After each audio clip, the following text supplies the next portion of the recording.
안녕하세요. 또야사이언스입니다. 중학교 3학년 과학 3단원 네 번째 시간으로 오늘은 중력에 의한 위치 에너지를 정리하겠습니다.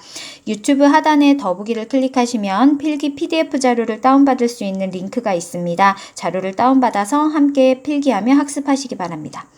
자, 먼저 중력에 의한 위치 에너지의 과학적인 정의부터 읽고 가시겠습니다.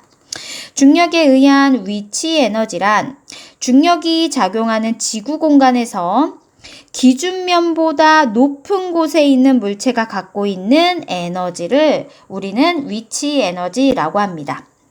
오른쪽 그림 보시면요. 자, 여기 기준면이 표시되어 있고요. 기준면의 바닥에 위치한 공이 하나 있습니다. 이 공은 현재 위치 에너지를 갖고 있지 않습니다. 그런데 기준면으로부터 높이 h까지 이 공을 들어 올리게 되면 이 공은 다시 바닥으로 떨어지면서 바닥면을 파이게 할 수도 있고요. 그 외에 다른 형태로도 일을 할 수 있게 됩니다. 요 h만큼의 높이에 있는 공이 일을 할 수 있는 능력을 갖고 있기 때문에 이것을 우리는 에너지를 갖고 있다라고 표현을 하고요. 이 에너지가 바로 위치 에너지가 되겠습니다. 위치 에너지의 크기는 물체의 질량이 클수록 위치 에너지가 큽니다. 그리고 기준면으로부터 높이 있을수록 위치 에너지가 큽니다. 그래서 위치 에너지 값이 얼마인지를 따질 때에는 물체의 질량과 기준면으로부터의 높이를 곱해서 나타내는데 정확한 공식은 바로 무엇이냐면 아래 네모칸 안에다 쓰겠습니다. 위치 에너지를 계산하는 공식은 자, 물체의 질량에다가 9.8을 일단 곱해줍니다. 9.8 곱하기 물체의 질량. 자, 그리고 기준면으로부터의 높이도 같이 곱해줍니다. 그래서 위치 에너지는 9.8 곱하기 물체 질량 곱하기 물체의 높이 요렇게 계산을 해내시면 됩니다. 에너지의 단위는 항상 줄을 사용하고요. 질량의 단위는 혹시 그람으로 제시됐어도 킬로그램으로 바꿔서 계산을 해주셔야 합니다. 높이의 단위는 미터로 바꿔서 계산을 해주시면 됩니다. 자, 우리는 위치 에너지가 영어로 potential 에너지거든요. 그래서 위치 에너지를 약자로 potential 에너지 포텐셜 해가지고 대문자 2에다가 아래 첨자로 P자를 붙여서 위치 에너지를 간단하게 표기를 합니다. 자, 그 다음에 질량은 mass의 약자 소문자 m을 써주고요. 높이는 height의 약자 소문자 h를 써줍니다. 그래서 위치 에너지는 9.8 곱하기 질량 곱하기 높이 이것을 간단하게 바꿔보면 포텐셜 에너지는 9.8 곱하기 m 곱하기 h 그래서 위치 에너지는 9.8 mh 요렇게 외워주시면 됩니다. 위치 에너지는 9.8 mh 위치 에너지는 9.8 mh로 공식을 외워주시면 됩니다.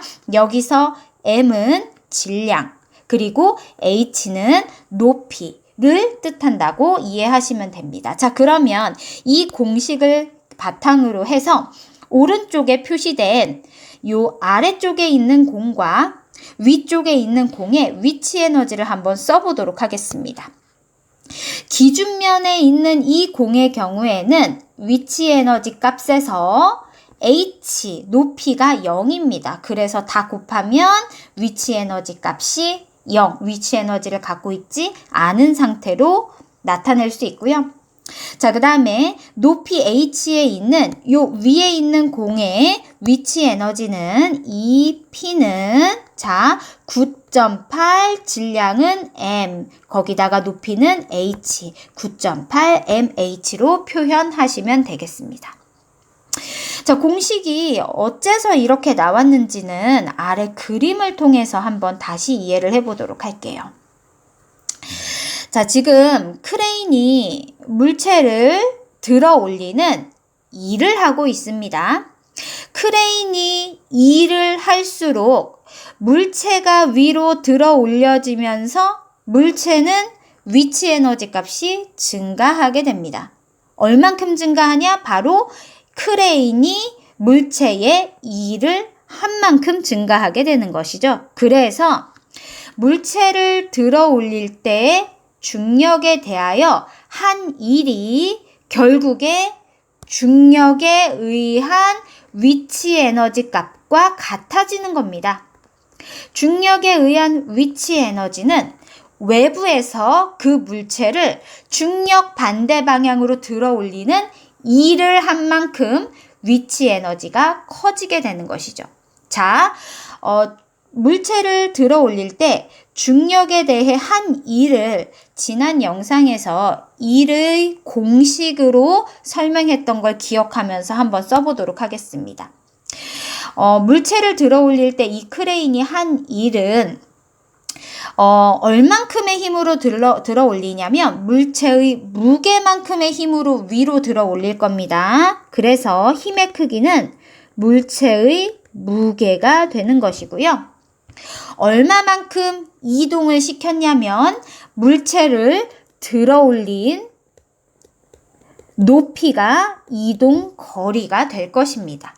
자, 이때 물체의 무게는 결국에 중력의 크기가 되는 거고요. 중력의 크기는 뉴턴의 F는 ma라는 공식에 의해서, 자, 여기서 a는 가속도인데 중력에서는 이 가속도가 중력 가속도를 뜻한다고 했고요. 중력 가속도는 숫자로 얼마냐? 9.8이라고 했습니다. 결국에 F는 m 곱하기 9.8이다. 이것이 물체의 무게다. 이렇게 이제 이해를 하시면 되겠죠? 따라서 물체의 무게값을 둘로 나눠서 9.8 곱하기 물체의 질량 m으로 변환을 하시면 됩니다. m으로 변환을 하시면 됩니다. 거기에다가 물체를 들어 올린 높이는 높이 h로 표현하시면 되겠죠. 결국에 이 크레인이 물체를 들어 올릴 때 한 일을 계산하면 그 공식이 9.8 mh로 변환이 됩니다. 크레인이 물체를 들어 올릴 때 한 일만큼 그 물체는 위치 에너지가 증가하게 되죠. 따라서 우리는 위치 에너지를 계산할 때 9.8 mh라는 공식으로 계산을 하게 됩니다. 자, 그 다음에 지금 이 그림에서 한 가지만 더 이해를 하겠습니다. 크레인이 한 일은 물체의 위치 에너지로 전환이 될 수 있고요. 그리고 이 물체가 갖고 있는 위치 에너지는 물체가 바닥면으로 떨어지면서 위치 에너지가 감소하겠죠. 그만큼 이 쇠말뚝을 지면에 박는 일을 할 수가 있습니다. 즉 위치 에너지는 1로 변환될 수 있습니다. 그래서 일이 위치 에너지를 형성하는 걸로 변환되고 또 위치 에너지는 1로 변환될 수 있다라는 내용을 왼쪽에다가 정리해 보도록 하겠습니다. 먼저 일이 위치 에너지로 전환되는 경우를 정리해 보겠습니다. 중력의 반대 방향으로 물체에 일을 가해줘요. 그러면 그 물체의 위치 에너지가 증가하게 됩니다. 높이가 높아지면서 위치 에너지가 증가하게 됩니다. 그러면서 일이 위치 에너지로 전환이 되죠. 반대로 위치 에너지가 1로 전환되는 경우를 정리합니다. 이 높이 있었던 물체가 떨어질 때 중력에 의한 위치 에너지는 감소하게 되죠. 자, 그런데 감소한 양만큼 이 물체는 뭐를 할 수 있냐? 지면에 말뚝을 박을 수 있습니다. 말뚝을 닿는 일을 할 수 있는 것이죠. 결국에 위치 에너지가 1로 전환이 될 수 있다라는 것입니다. 자, 오늘은 위치 에너지에 대한 내용을 정리했고요. 다음 영상에서는 운동 에너지에 대한 내용을 정리해 보도록 하겠습니다. 고생하셨습니다.